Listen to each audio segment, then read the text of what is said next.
Package renewal అయింది. అందుకే నడు నొప్పి తగ్గి హాస్పిటల్ నుంచి అర్జెంటుగా అసెంబ్లీకి వచ్చేశారు. ఈసారి కొత్త ప్లాన్తో అసెంబ్లీలో అడుగుపెట్టారు. అదేంటంటే జగన్కు ప్రతిపక్ష నేత హోదా ఇవ్వకూడదట. జగన్ పార్టీ కంటే తన పార్టీకే ఎక్కువ సీట్లు వచ్చాయి కాబట్టి ఆ పోస్టు తనకే కట్టబెట్టాలని కొత్త డిమాండ్ తెరపైకి తెచ్చారు. అయ్యా పవన్ కళ్యాణ్ గారు, బాబుతో జట్టు కట్టి ఎన్నికల్లో గెలిచి డీసీఎం పదవి పట్టి బాబు అబద్ధాలకు బ్రాండ్ అంబాసిడర్గా బాధ్యతలు చేపట్టి బాబు గారి అరిగిపోయిన రికార్డులకు డప్పు కొట్టి ప్రజల సమస్యలపై ప్రశ్నించకుండా సనాతని వేషం కట్టి తల్లికి వందనంతో సహా మేనిఫెస్టోలోని హామీలన్నీ ఎగ్గొట్టి నీది ప్రశ్నించే పార్టీ అని ప్రజలకు ఒట్టు పెట్టి ఇప్పుడు బాబు వైఫల్యాలను ప్రశ్నించకుండా నోటికి తాళం పెట్టి అడ్డదారిలో అపోజిషన్ లీడర్ పోస్టు పట్టి బాబుకు వారి అబద్ధాలకు బ్యాండ్ కొట్టి రుణం తీర్చుకోవాలని ప్లాన్ చేశారా? 15 ఏళ్లు ఏపీలో ఎన్డీఏ పాలన ఉంటుంది అంటారు. మాలో ఎన్ని ఇబ్బందులు వచ్చినా కలిసే ఉంటామంటారు. మరి మీరెలా ప్రజల తరపున ప్రతిపక్షం పాత్ర పోషిస్తారు? ఈరోజు అసెంబ్లీలో మీరిచ్చిన స్టేట్మెంట్ వెనుక అసలు నిజమేంటో ప్రజలకు అర్థమైంది. టీడీపీకి జనసేన పారాసైట్ పార్టీలానే ఉంటుందని మరోసారి తేల్చేశారు. లోకేష్ను సీఎంను చేసిన ఎలాంటి అభ్యంతరం లేదని ఇండైరెక్ట్గా సిగ్నల్స్ ఇచ్చేశారు. మీరు ప్రతిపక్ష పార్టీ పాత్ర పోషించడం ఏంటి సార్? నిన్న గవర్నర్ గారి ప్రసంగం నుంచి మీ ప్రెస్ మీట్ వరకు పాయింట్ టు పాయింట్ అన్నీ క్లియర్గా మాట్లాడుకుందాం. ముఖ్యంగా 3 పాయింట్లు. నెంబర్ 1, నిన్నటి అసెంబ్లీని వర్కింగ్ డేగా లెక్కించకపోవడం జగన్పై కుట్ర చేయటమే, అవునా కాదా? నెంబర్ 2, ప్రతిపక్షమే ఉండకూడదని ప్లాన్ చేస్తున్నారంటే మీ వైఫల్యాలను ఎండగడతారనే భయం, అవునా కాదా? నెంబర్ 3, పెట్టుబడుల నుంచి ఉద్యోగాల వరకు గవర్నర్తో పచ్చబద్దాలు చెప్పించారు, అవునా కాదా? మీరు చంద్రబాబు నిజం చెప్పినా చెప్పకపోయినా ఈ 10 పాయింట్లతో ఏది నిజమో ఏది అబద్ధమో తేలిపోతుంది. పాయింట్ నెంబర్ 1, 6.5 లక్షల కోట్ల పెట్టుబడులు తెచ్చారన్నది అబద్ధం. జగన్ తెచ్చిన కంపెనీలకు రిబ్బన్ కటింగ్ చేశారన్నది నిజం. పాయింట్ నెంబర్ 2, 4 లక్షల మందికి ఉద్యోగాలు ఇచ్చామన్నది అబద్ధం. ఉన్న ఉద్యోగాలలో 2,60,000 ఉద్యోగాలు పీకేసింది నిజం. పాయింట్ నెంబర్ 3, 8 నెలల్లో 1,14,000 ఇళ్లు నిర్మించామన్నది అబద్ధం. జగన్ కట్టిన ఇళ్లకు ఎల్లో రంగులు పూశారన్నది నిజం. పాయింట్ నెంబర్ 4, 2047 నాటికి పేదోళ్లందరినీ కోటీశ్వరులను చేస్తానన్నది అబద్ధం. రాష్ట్రాన్ని నిలువునా దోచేస్తారన్నది నిజం. పాయింట్ నెంబర్ 5, 16,347 టీచర్ పోస్టులతో డిఎస్సి అన్నది అబద్ధం.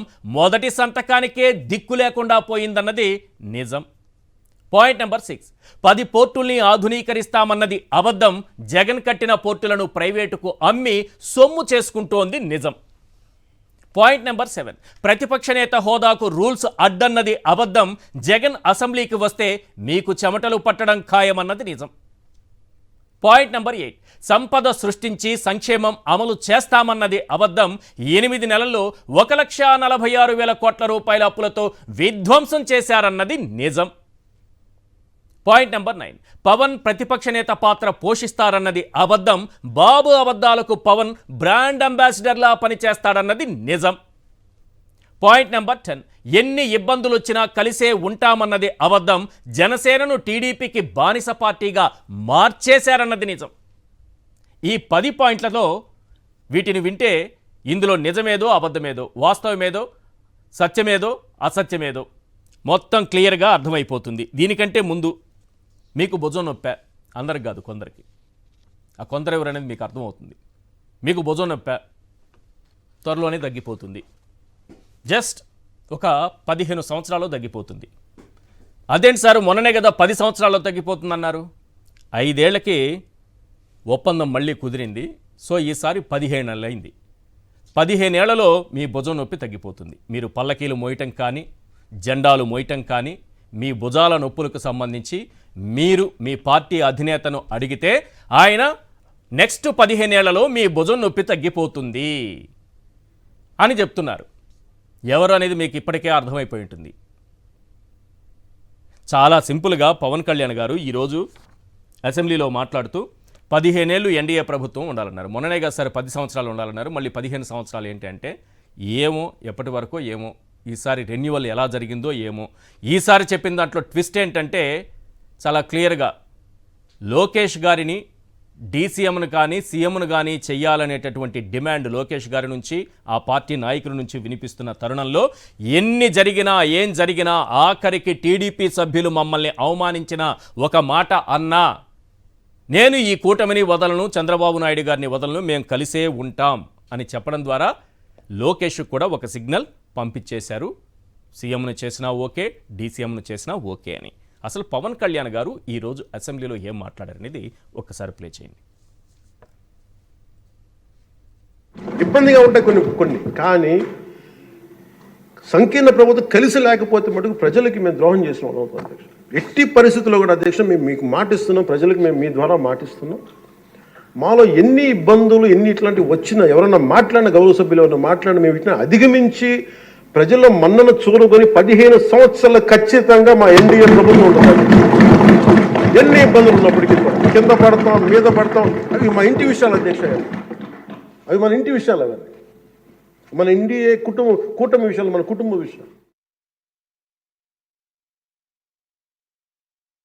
ఇబ్బందిగా ఉంటాయి కొన్ని కానీ సంకీర్ణ ప్రభుత్వం కలిసి లేకపోతే మటుకు ప్రజలకి మేము ద్రోహం చేసిన వాళ్ళం అవుతాం అధ్యక్ష. ఎట్టి పరిస్థితుల్లో కూడా అధ్యక్ష మేము మీకు మాటిస్తున్నాం, ప్రజలకు మేము మీ ద్వారా మాటిస్తున్నాం.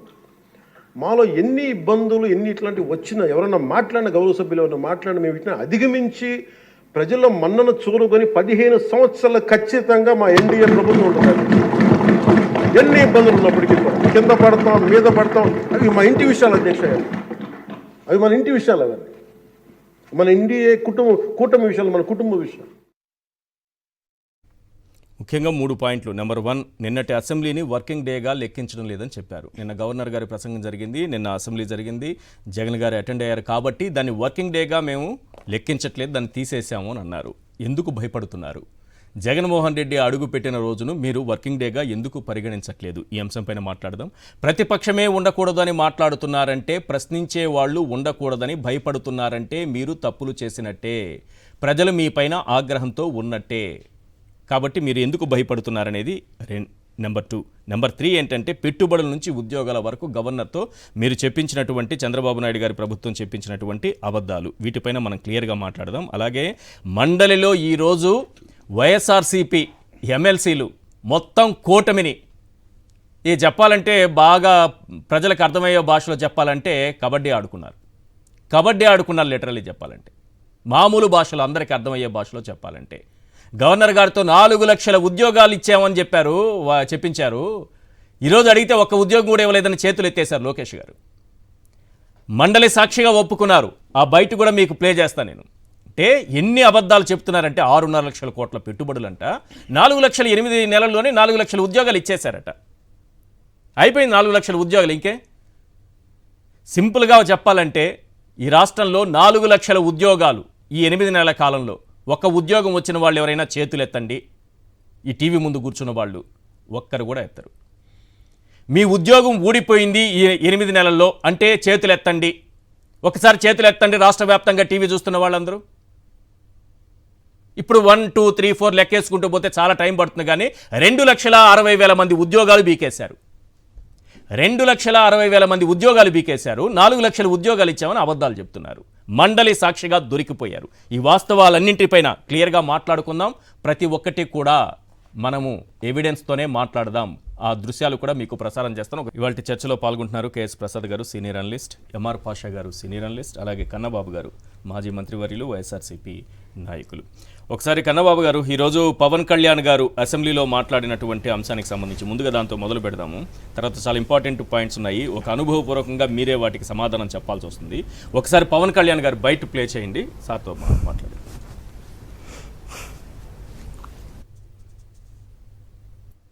ఇబ్బందిగా ఉంటాయి కొన్ని కానీ సంకీర్ణ ప్రభుత్వం కలిసి లేకపోతే మటుకు ప్రజలకి మేము ద్రోహం చేసిన వాళ్ళం అవుతాం అధ్యక్ష. ఎట్టి పరిస్థితుల్లో కూడా అధ్యక్ష మేము మీకు మాటిస్తున్నాం, ప్రజలకు మేము మీ ద్వారా మాటిస్తున్నాం. మాలో ఎన్ని ఇబ్బందులు ఎన్ని ఇట్లాంటివి వచ్చినా ఎవరన్నా మాట్లాడిన గౌరవ సభ్యులు ఎవరన్నా మాట్లాడిన మేము వీటిని అధిగమించి ప్రజల్లో మన్నను చూరుకొని 15 సంవత్సరాలు ఖచ్చితంగా మా ఎన్డీఏ ప్రభుత్వం ఉంటుంది. ఎన్ని ఇబ్బందులు ఉన్నప్పటికీ కింద పడతాం, మీద పడతాం, అవి మా ఇంటి విషయాలు అధ్యక్ష.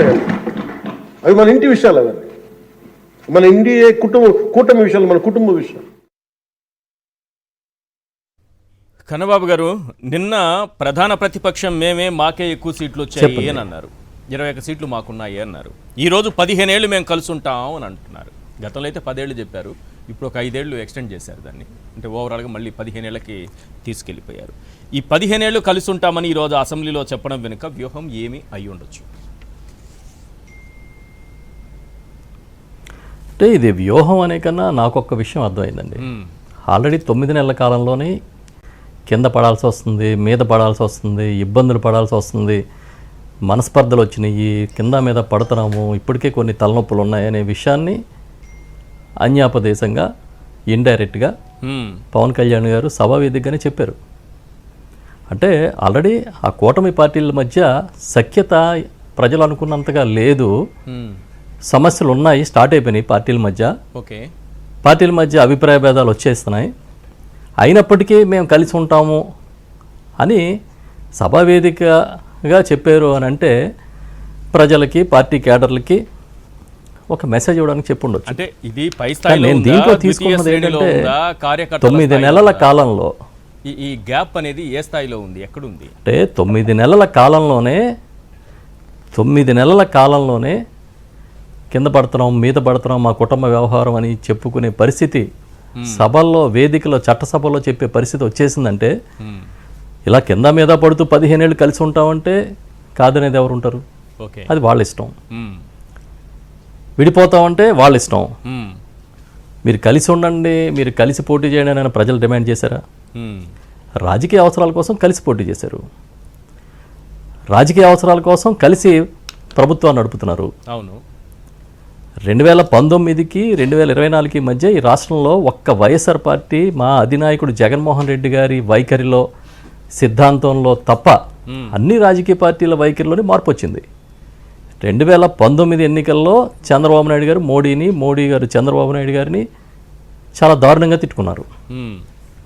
2019 ఎన్నికల్లో కమ్యూనిస్టులతో పొత్తులో ఉన్నారు ఆయన, పవన్ కళ్యాణ్ గారు. అవును. బీఎస్పీతో పొత్తులో ఉన్నారు. 2014లో వేరే పార్టీలతో పొత్తుల్లో ఉన్నారు వీళ్ళంతా.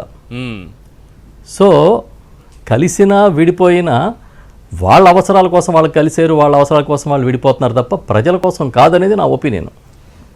అలాంటప్పుడు మీరు కలిసి ఉంటారా, విడిపోతారా, ఇవన్నీ కాదండి. నేను చెప్పేది ఒకటే, ఈ రాష్ట్రంలో ప్రజల కోసం, పేదల కోసం ఒంటరి పోరాటానికైనా నేను సిద్ధమే తప్ప వెనకడుగయ్యనని కష్టాల్లో, నష్టాల్లో జగన్మోహన్ రెడ్డి గారు పదే పదే చెప్తూనే ఉన్నారు. అవును. మీకు ఒక విషయం చెప్తా, ఆయన పార్టీ పెట్టిన తర్వాత ఒక్కసారి అధికారంలో ఉన్నారు 5 ఏళ్ల పాటు. ఈ 5 ఏళ్లలో 2.5 సంవత్సరాల పాటు ప్రపంచమే చూడని విపత్తు కరోనాను ఎదుర్కొన్నారు.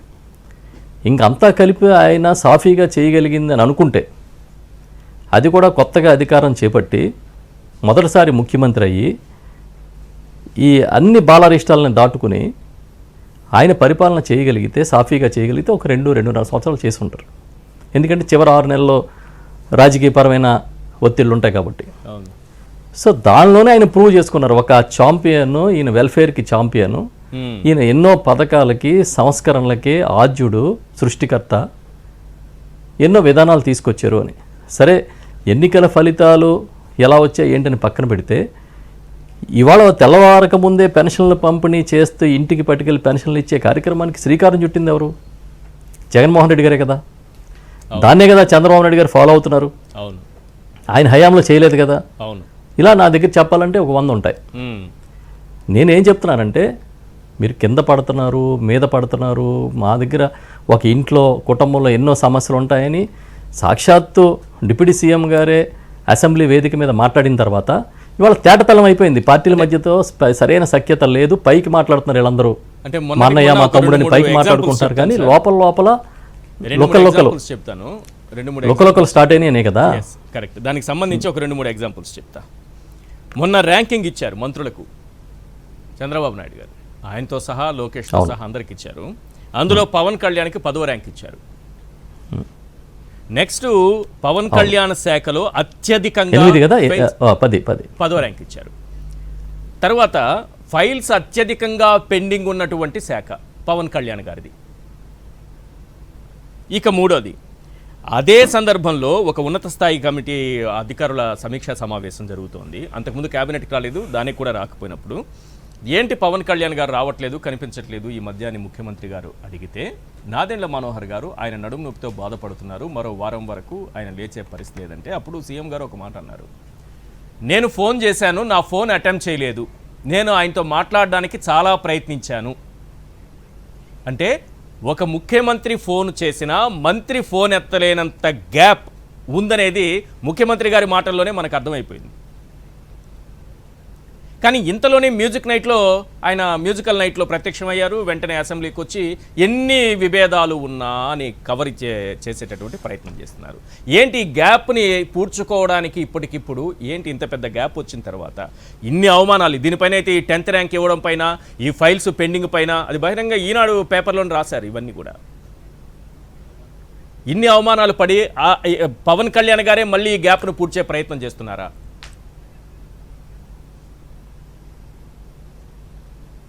అంటే ఒక్క విషయం అండి, నేను అర్థం చేసుకుని చెప్తున్నా మీకు. ఇప్పుడు చంద్రబాబు నాయుడు గారు కూడా బహుశా సడన్గా ఒక సెక్రటరీ మీటింగ్ పెట్టి మంత్రులను దానికి పిలిచి కూర్చోబెట్టి మనోహర్ గారిని అడిగారు, ఏంటి నా ఫోన్ తీసుకోవట్లేదు డిప్యూటీ సీఎం గారు, 4 సార్లు ట్రై చేశాను అని. లేదంటే ఆయన హెల్త్ బాగోలేదని మనోహర్ గారు చెప్పినట్టుగా మీడియాలో చూశాను. అంటే చంద్రబాబు నాయుడు గారు నేను ట్రై చేస్తున్నా, పవన్ కళ్యాణ్ గారు అందుబాటులో రావట్లేదని చెప్పడం కోసం, అది కూడా రాష్ట్రంలో అధికార వ్యవస్థకి చెప్పడం కోసం ఆ వేదికను వాడుకున్నారు. మాకు చాలా ఇబ్బందులు ఉన్నాయి కానీ కలిసే ఉంటాము అని చెప్పడం కోసం అసెంబ్లీని పవన్ కళ్యాణ్ గారు వాడుకున్నారు. మెయిన్ మనం అర్థం చేసుకోవాల్సింది ఏంటంటే వీళ్ళని కలిపి ఉంచగలిగే పాయింట్, ప్రధానమైన పాయింట్ ఒకటే, జగన్ గారంటే భయం. జగన్ గారి ప్రజాదరణ ఇవాళకి కూడా చెక్కు చెదరలేదనేది ప్రజల్లో అర్థమవుతుంది. ఆయన వేరే కార్యక్రమాలు బయటకు వెళ్ళినప్పుడు కానీ, లేకపోతే 40% ఓటు, ఇంత శక్తివంతమైన పోరాటం ఇన్ని శక్తులు కలిసి చేసిన 40% ఓట్ బ్యాంక్ తగ్గకుండా నిలదొక్కుకోవడం, వితిన్ 1 month 2 monthsలో కార్యక్రమాలు ప్రారంభించడం, ఎన్ని కేసులు పెట్టినా కార్యకర్తలు రోడ్ల మీదకి రావడం, ఎన్ని ఒత్తిళ్ళు వచ్చినా జగన్మోహన్ రెడ్డి గారు వెరవకుండా ప్రజల దగ్గరికి సమస్యల పరిష్కారం కోసం భరోసా ఇవ్వడానికి ముందుకెళ్ళడం, ఇవన్నీ చూసినప్పుడు ప్రత్యర్థి పార్టీలు కలిసి ఉండడం అనేది అనివార్యం మనకి అన్న ఫీలింగ్లో కలిసి ఉంటారు అంతే. అయినా ఇవన్నీ మాకు ఎన్నన్నా ఉండొచ్చు, మేము కలిసి ఉంటామని అంటే కాదన్నది ఎవడు? రైట్, కలిసి ఉండండి. రైట్. కాకపోతే మనం చెప్పేది ఏంటంటే మీరు కలిసి ఉన్నవాళ్ళు కలిసి బాధ్యత వహించాలి. రైట్. చంద్రబాబు నాయుడు గారు చెప్పిన హామీలు కానీ, మేనిఫెస్టో కానీ, అది ఉమ్మడి బాధ్యత. బీజేపీ వచ్చి మేనిఫెస్టోని మేము చేతితో ముట్టుకోలేదు కాబట్టి మాకు సంబంధం లేదంటే కుదరదు. రైట్. చంద్రబాబు నాయుడు గారు ముఖ్యమంత్రి గారు, ఆయన చూసుకుంటారు, ఆయన ఏదో కింద మీద పడతారంటే అని పవన్ కళ్యాణ్ గారు అనుకుంటే ప్రజలు ఒప్పుకోరు. మీది ఉమ్మడి బాధ్యత. మీరు కలిసి ఉండండి, ఇంటర్నల్గా మీకు ఎన్నెన్న ఇష్యూస్ ఉండనివ్వండి, మీరు ఇచ్చిన హామీలు నిలబెట్టండి. రైట్. 143 హామీలు ఇచ్చారు. ఇవి కాకుండా రికార్డు కాని హామీలు చాలా ఉన్నాయి, అధికారంలోకి వస్తే మేము చేస్తామనేవి. కాబట్టి వాటన్నిటి మీద క్లారిటీ కోరుకుంటున్నారు ప్రజలు. Right sir. ఇప్పుడు మొన్న చూసాం విశాఖ నడివీధుల్లో యువగళం. ఎన్నికల ముందు లోకేష్ గారు చేసింది రాజకీయ యువగళం. 9 నెలల గడవక ముందే నిజమైన యువగళం గ్రూప్ 2 అభ్యర్థుల రూపంలో విశాఖ నడివీధుల్లో వినబడింది. విశాఖే కదా చాలా ప్రాంతాల్లో. అవును. కాబట్టి కలిసి ఉండడం విడిపోవడం కాదు, ప్రజలకి మనం ఇచ్చిన మాట నిలబెట్టుకున్నామా లేదా అనేది ముఖ్యం. రైట్. రైట్. ప్రసాద్ గారు, డీసీఎం లేదా సీఎం ఈ పదవి లోకేష్కి ఇవ్వాలి అనే డిమాండ్ వినిపిస్తున్న టైంలో దాని తర్వాత వచ్చినటువంటి పరిణామాలు కొన్ని, ఒక 3 ఎగ్జాంపుల్స్, 10th ర్యాంక్ కానీ, ఫైల్స్ పెండింగ్ కానీ, ఫోన్ చేసినా లేపకపోవడం కానీ, తర్వాత ఆయన వారం 10 రోజుల పాటు కదలలేని స్థితిలో ఉన్నారని చెప్పిన మరుసటి రోజే కేరళకు వెళ్ళిపోవడం కానీ, దేవాలయాలు, ఇవన్నీ చూసిన తర్వాత ఈరోజు పవన్ కళ్యాణ్ గారు ఏంటి ఆ గ్యాప్ని ఫిల్ చేసుకునేటటువంటి ప్రయత్నం ఆయన నుంచే మొదలైంది అనుకోవాలా, లేదా లోకేష్కి ఏ పదవి ఇచ్చినా ఓకే అని గ్రీన్ సిగ్నల్ ఇచ్చేసినట్టుగానే కనిపిస్తుంది? ముందుగా సాక్షి ప్రేక్షకులకు నమస్కారం అండి, అలాగే ప్యానెల్లో ఉన్న పెద్దలకి మీకు కూడా నమస్తే అండి. కన్నబాబు గారికి ప్రత్యేక నమస్కారాలు. అంటే ఒక జర్నలిస్ట్ కోణంలో ఆయన వివరించినట్టుగా ఎవరు సాధారణంగా అంత ఈజీగా వివరించలేరు. కానీ ఇవాళ మీకు ఒక విషయం చెప్పదలుచుకున్నా. అవన్నీ విని కూడా మన కళ్ళు ఎందుకు పోలేదని మాత్రం ఆలోచించాలి. ఎందుకంటే నడునొప్పి అన్నాడు ఆయన అత్యంత ఆత్ముడు ప్రీతమైన మిత్రుడికి, నీకు నడునొప్పి ఉంది ఆ గోడసేరికి వెళ్ళిన గుళ్ళో తమిళనాడులోనో కేరళలోనో చెప్పగలిగాడు. కానీ నాకు నడునొప్పి ఉందని కింద కలిపడిపోయి కూర్చున్నంత నడునొప్పి ఏంటో నాకైతే తెలియట్లే. సాధారణంగా నడునొప్పి ఉన్నవాడు కింద కూర్చోలేడు. సరేండి, అది పక్క పెడతాం. నడునొప్పులు ఇవన్నీ చిన్నపిల్లలు స్కూల్ మానేయడానికి, లేకపోతే ముఖ్యమంత్రితో విభేదాలు వచ్చాయని డైరెక్ట్గా చెప్పకుండా తీసుకునే ఎక్స్క్యూజ్ ఇవన్నీ. ఏంటంటే దీని అంతటికీ మూల కారణం ఎవరంటే జగన్మోహన్ రెడ్డి గారు. మేము ఎప్పుడైతే 30 సంవత్సరాలు అధికారంలో ఉంటామని రీసెంట్గా చెప్పారు వాళ్ళందరికీ, మేము కూడా అందులో 50% డిస్కౌంట్ ఇచ్చుకుని కనీసం 15 సంవత్సరాలు ఉండకుండా ఉంటే ఎలాగుంటుందని కలిపిదామని ముందు 15 సంవత్సరాలకి ఖాయం చేశారు. అంటే సార్ ఇదేంటి సార్ అంటే మొన్న 10 సార్ అన్నారు. మా పార్టీ ఏలం పార్టీ వేసుకుని మేము గెలుచుకుని వచ్చాం. ఆ పాట మర్చిపోయారు మీరు. ఒకటికి అంటే నీకు 15,000 నీకు 15,000 అని మొత్తం కాందాన్ అందరికీ ఉప్మా పెట్టేద్దామని వచ్చాం అనేది విషయం తేటతెల్లం అయిన తర్వాత ఇప్పుడు ఈ డెవలప్మెంట్ ఎలా ఉందంటే, సరే 15 ఏళ్ళ పాటు ఏడ్ చేయడానికి ఊడిగం చేయడానిక ఎవరికి అంటే 15 ఏళ్ళు జనసేన ఇప్పుడు నాకు తెలుసా ఒక కట్టప్ప సినిమా తెలుసా? ఆ ముసలి చెప్పిన పాపానికి చేయలేకపోయినా ముసలోడికే దాసోహం, చెయ్యి వచ్చిన తర్వాత చిన్నగోడికి కాదురా అంటే పెద్దోడికే దాసోహం, పెద్దోడు కాదు వాడు చంపేసిన తర్వాత కూడా మళ్ళీ చిన్నోడికే దాసోహం. కానీ ఇప్పటి నుంచి నేను కాసుకొస్తున్నాను వీళ్ళందరినీ నేనే కొట్టిన చంపానని మాత్రం లేదు. అలాగే ఈరోజు ఇందాక నిన్న ఇవన్నీ నాకు అస్సలు I don't want to talk this non sense. నేను మాట్లాడేది ఒకటే, కూటమిలో గవర్నమెంట్ ఫామ్ చేసిన తర్వాత 21 స్థానాలు గెలిచిన మీరు నాకు అపోజిషన్ అన్నది ఎలా మాడతారు? కనీస బేసిక్ అవగాహన. 21 స్థానాలు ఉన్నాయి కాబట్టి ఎక్కువ స్థానాలు నెక్స్ట్ టీడీపీ తర్వాత అత్యధిక స్థానాలు ఆయనకే ఉన్నాయని చెప్తున్నారు. సరే సార్, ప్రాథమిక అవగాహన ఉన్నది ఒకటి ఏడవాలి కదా. మనం ఎవరితో ఉన్నాం, ఏం చేస్తున్నాం. నేను మామూలుగా వేరే చాప వేసుకుని కూర్చుంటే అరే బాబు నాకు చాప వేసి కూర్చోబెట్టరు వేరే కాబట్టి నాకు ఆ పొజిషన్ ఉండగాలి 21 వచ్చాయి కాబట్టి. ఎందుకంటే జగన్మోహన్ రెడ్డి గారు కూడా పోటీ పడుతున్నారు. 2-3 మంత్రి పదవులు తీసుకుని 124 స్థానంలో నేనే ఉన్నాను. నేను లేకపోతే వీళ్ళిద్దరు కలవరు, నా వల్ల వీళ్ళు గెలిచారని పోనీ ప్రాణాలకు తెగించి మొన్న జరిగిన ఎలక్షన్ దీంట్లో పర్సంటేజీలు చూస్తేనండి ఎక్కడ వేసిన గొంగలే అక్కడే ఉంది. మీకు 2014లో ప్రాణాలకు తెగించి బీజేపీ వాడికి వచ్చిన ఆ 2.5% ఏదైతే ఉందో ఇంకొంచెం ఇంప్రూవ్డ్ వెర్షన్కి వెళ్ళి 2.8కి వచ్చారు. ఆ 0.8 మాత్రం వదలట్లేదు వాళ్ళకి. వీళ్ళు ఇంత కష్టపడి ఇంత సాగిలిపడి ఏంట్రా వీళ్ళు సాధించిన ప్రగతి అనుకుంటే ఆ తెలుగుదేశం 45% వచ్చింది. కానీ వీళ్ళు ఒరిజినల్గా వీళ్ళు నెక్కచ్చిగా ఓటు బ్యాంక్ నియోజకవర్గాలుగా పడింది 21 స్థానాల్లో కూడా తీసుకుంటే 6.77. వీళ్ళు కన్ఫైన్ అయింది 6.77కే కన్ఫైన్ అయి ఉన్నారు. సో ఇక్కడ నెక్కచ్చిగా 40% అంటే గెలిపోవటంలో గతంలో తెలుగుదేశం 40% వచ్చినా ఓడిపోయిన తర్వాత జనసేనకు వైఎస్ఆర్సీపీకి కూడా 40%తో కన్సల్టేట్గా ఉన్నారు. ఓట్లు కూడా ఒక్కసారి చెప్పమంటారా? మీరు ఎలాగో ఎలా పర్సెంటేజ్లు చెప్పారు పెరగలేదన్నారు కాబట్టి. సార్ అదే game sir. 1,53,84,000 sir. YSRCP 1,32,84,134. Janasena 23,17,747, కేవలం 6.87% ఓట్ షేర్ మాత్రమే. ఇండిపెండెంట్ గా నిలబడినప్పుడు కూడా వీళ్ళు ఉద్ధరించి ఉల్లేలింది అదే పర్సెంటేజ్. 23 లక్షలు జస్ట్. సార్ దీనికి వ్యత్యాసం టీడీపీకి వైసీపీకి ఉన్న టీడీపీ వైసీపీకి ఉన్న వ్యత్యాసమే 21 లక్షలు. అదే ఇక్కడ కనిపిస్తుంది వీళ్ళు సాధించిన. ఈ డేటా మీకు ఒక మాట చెప్పనా, 2014లో ఆయనకి ఇవ్వచ్చు కదా. ఉన్నాండి సార్ ఒకసారి. 2014లో వైఎస్ఆర్సీపీ ఓడిపోయినప్పుడు కూడా వాళ్ళ ఓటు ఎంత తెలుసా డిఫరెన్స్? దగ్గర 5,60,000 ఓట్లు డిఫరెన్స్. ఇదే 1924లో వైఎస్ఆర్సీపీ గెలిచినప్పుడు 18,50,000 ఓట్ల డిఫరెన్స్. 10% ఓట్ షేర్ తీసుకున్నారు. ఇప్పుడు మళ్ళీ మీరు డెవలప్మెంట్ చూడండి, వీళ్ళు ముగ్గురు కలిసి ఆ వైఎస్ఆర్సీపీ ఎక్సెస్ ఓట్నే తీసుకోగలిగారు, ఎక్కడమైన ఓట్ని ముట్టుకోలేపారు. ఇది అసలు ఒరిజినల్ ఎబిలిటీస్ వాళ్ళవి. సో ఏముంది, వీళ్ళు ముగ్గురు కలిస్తే ఇది అనుకున్న దగ్గర పక్కదిద్దాం మనం.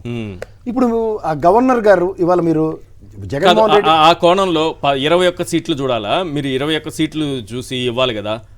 సీట్ల పరంగా చూస్తే, ఓట్ల పరంగా చూస్తే 23 లక్షలే వచ్చింది. ఇంతకంటే దారుణంగా ఇంత 23 లక్షలు అనేది మరీ దారుణంగా కనిపిస్తుంది సార్. సార్ వాళ్ళకి మీకు ఏమైనా తెలిసి 23 లక్షలకే ఉలికులికి పడుతున్నారు. నేను చెప్పేది వినండి సార్ ఒకసారి.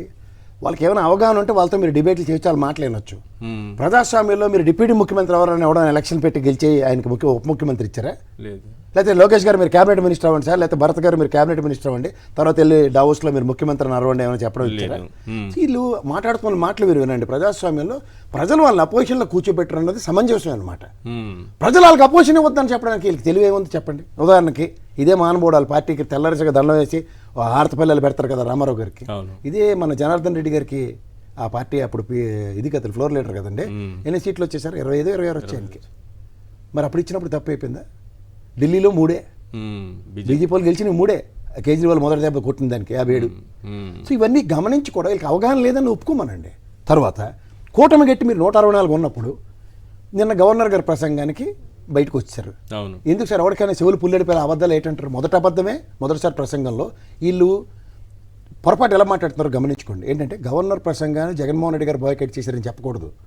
గవర్నర్ చెప్పిన అబద్ధాలని మొదటిసారి విని ఇసిగెత్తిపోయి మళ్ళీ రెండోసారి కూడా అదే అబద్ధాలు చెప్పడానికి మీరు వచ్చిన 2 సంవత్సరాలు మా పరిపాలన ఏంటో మీరు చూసి కూడా ఏ ప్రాతిపదిక మీరు మాట్లాడతారు సార్ ఈ అబద్ధాలు? ఎందుకంటే మొదటిసారి 10 లక్షలు అప్పు అని చెప్పారు. మిమ్మల్ని చిన్నపిల్లలు చేసి మీతో 10 లక్షల అప్పు నాకు చెప్పించిన తర్వాత నెక్స్ట్ బడ్జెట్ పెట్టి 6,47,000 కోట్లకు కన్ఫర్మ్ అయినప్పుడు అవి ఇచ్చేస్తానికి మొదట చెప్పాలి కదా ఆయన క్షమాపణ. గత ప్రభుత్వం మీరు ఏం నోటుతో మీరు అబండాలు వేస్తున్నారు? పోనీ ఇవాళ మళ్ళీ చిన్నపిల్లలు చేసి ఇంగ్లీష్లో రాసిచ్చి 4 లక్షల ఉద్యోగాలు కల్పించారు. ఏర్ర బాబు అని ఎత్తుక్కోవాలి కదా. ఎందుకు ఒక్కసారి వినండి. ఈ రోజు 4 లక్షల ఉద్యోగాలు ఎక్కడ కల్పించారు, ఎవరికి కల్పించారు, అసలు ఇచ్చారా ఒక ఉద్యోగం అని వైఎస్ఆర్సీపీ ప్రశ్నిస్తే లోకేష్ గారి సమాధానం ఒకసారి చూద్దాం. లోకేష్ గారు చెప్తారు కదా, 4 లక్షలు కాదు 40 లక్షలు ఇవ్వగలని చెప్పగలిగిన స్టామినా ఉన్న మంత్రి కదా, నాయకుడు కదా ఆయన. ఒకసారి ఏం చెప్పారనేది విందాం. 4 లక్షల ఉద్యోగాలని కామన్ సార్, వాళ్ళకి చాలా తక్కువ 4 లక్షలు.